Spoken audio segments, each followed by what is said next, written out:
અન્નપૂર્ણા રસોઈ ઘરમાં તમારું સ્વાગત છે। ચાલો આજે આપણે બનાવીશું સિંગદાણા અને બટેટાની ખીચડી। એના માટે આપણે એક વાટકી સિંગદાણા લીધા છે, એને આપણે શેકી લેવાના છે। તો આપણે પેન મૂકી છે, એમાં આપણે સગડી ચાલુ કરી દઈશું પહેલાં, અને આપણે આ ફૂટે ત્યાં સુધી આપણે શેકવાના છે એને। ચાલો જો આપણા સિંગદાણા સરસ શેકાઈ ગયા છે, અને જો અમુક ફૂટીને પોતળા પણ નીકળી ગયા છે। હવે આપણે સગડી બંધ કરી દઈશું, અને સગડી ગરમ છે ત્યાં સુધી થોડીક વાર થવા દઈશું આપણે। અને વધારે શેકવાના નથી નહીંતર એની સ્મેલ આવશે તો મજા નહીં આવે સાબુદાણાની ખીચડી ખાવાની। તો આ રીતે આપણા શેકવાના છે। હવે આને થોડાક આપણે ઠરવા દઈશું, પછી આના પોતળા કાઢીશું આપણે। ચાલો હવે આપણે બટેટા બાફી લઈશું। હવે બટેટા મેં ધોઈ અને આ રીતે રાખેલા હતા પાણીમાં, એટલે એને જે માટીને બધું હોય એ બધું નીકળી જાય।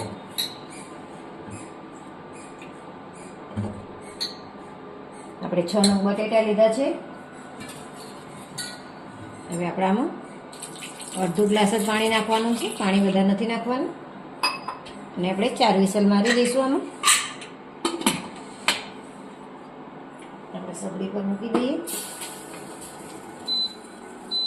અને મીડિયમ ગેસ ઉપર આપણે 4 વિસલ આના મારી લઈશું।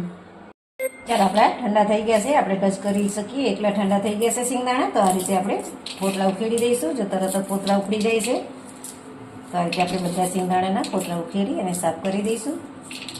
ચાલો આપણે બધા સિંગદાણાના પોતળા જો ઉખડી ગયા છે, અને જાડામાં નાખીને આ રીતે આપણે ચારી દઈએ એટલે બધા પોતળા નીકળી જાય છે, અને ઝાટકવાની કે ફૂંક મારવાની કોઈ જરૂર નથી।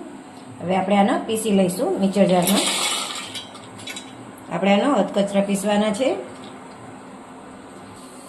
ચાલો આપણે જોઈ લઈએ, જો સિંગદાણા આપણે પીસી દીધા છે, થોડાક અધકચરા રાખેલા છે। હા, આપણે ફાઇન પાવડર નથી કરવાનો આનો।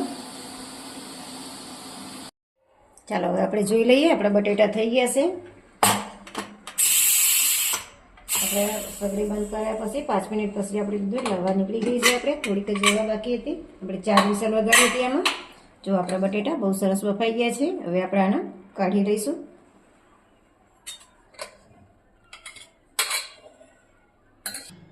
ચલો બટેટા આપણે છોલી લીધા છે, હવે આપણે આને સમારી લઈશું।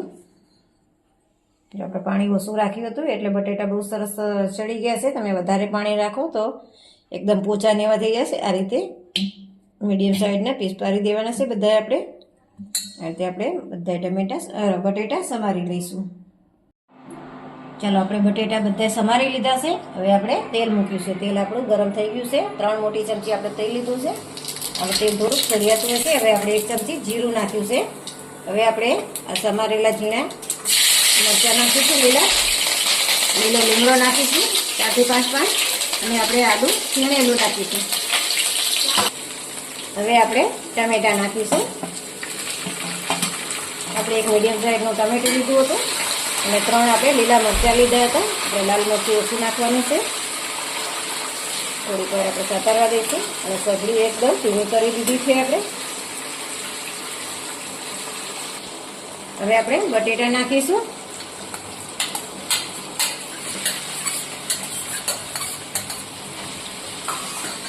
મિક્સ કરી લઈશું।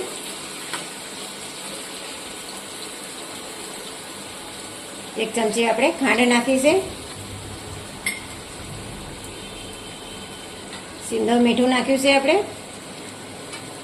સ્વાદ પ્રમાણે મીઠું નાખ્યું, અને અડધી ચમચી જેટલો આપણે ગરમ મસાલો નાખ્યો છે।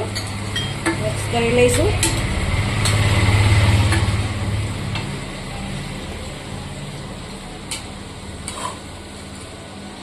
હવે આપણે અડધી ચમચી જેટલું લાલ મરચું નાખીશું।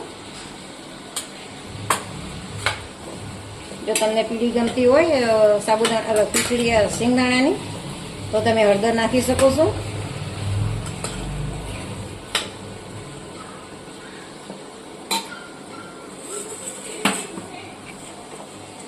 હવે આપણે સિંગદાણાનો ભૂકો નાખીશું।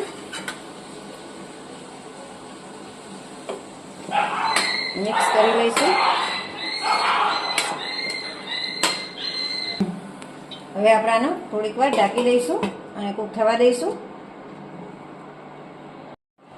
ચલો 1 મિનિટ જેવું થઈ ગયું છે, આપણે જોઈ લઈએ। જો તેલ છૂટું પડી ગયું છે કે સરસ, અને આપણો બધો મસાલો સરસ ભરી ગયો છે.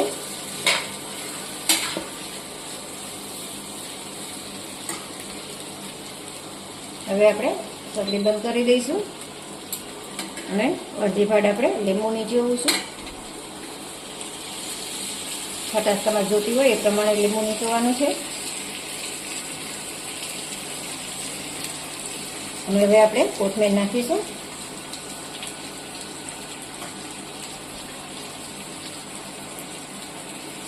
શિંગદાણા બટેટાની ખીચડી તૈયાર છે. તમને આ રેસીપી વિડીયો ગમ્યો હોય તો લાઈક કરો, શેર કરો અને સબસ્ક્રાઈબ કરવાનું ભૂલતા નહીં.